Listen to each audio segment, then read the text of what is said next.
Kitchen. இது நம்ம வீட்டு சமையல். இப்போ நம்ம செய்ய போற ரெசிபி எலுமிச்சம்பழ சாதம்.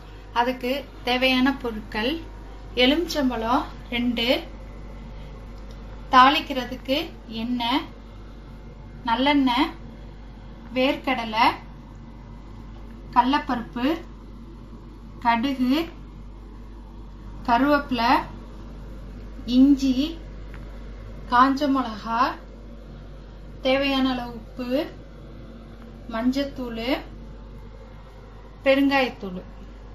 இப்ப தாளிக்கலாம். இப்ப இந்த மாதிரி பாத்திரத்துல எண்ணெய் ஊத்திக்கலாம். கடுகு,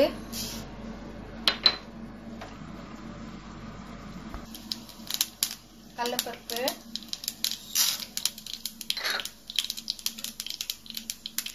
வேர்க்கடலை, காஞ்ச மிளகா, இஞ்சி, கருவேப்பிலை.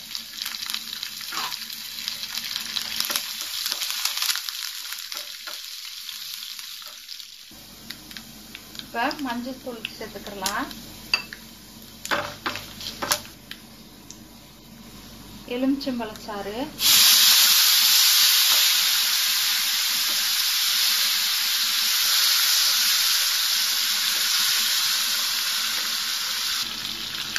தேவையான அளவு உப்பு,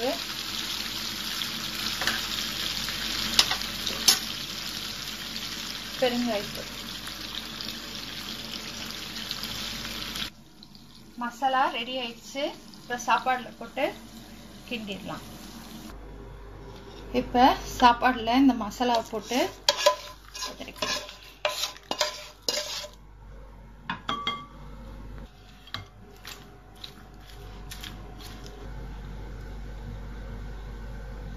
லெமன் ரைஸ் ரெடி ஆயிடுச்சு.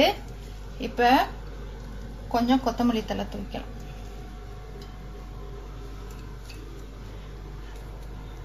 இந்த வீடியோ உங்களுக்கு பிடிச்சிருந்ததுன்னா லைக் பண்ணுங்க, ஷேர் பண்ணுங்க, மறக்காம சப்ஸ்கிரைப் பண்ணுங்க.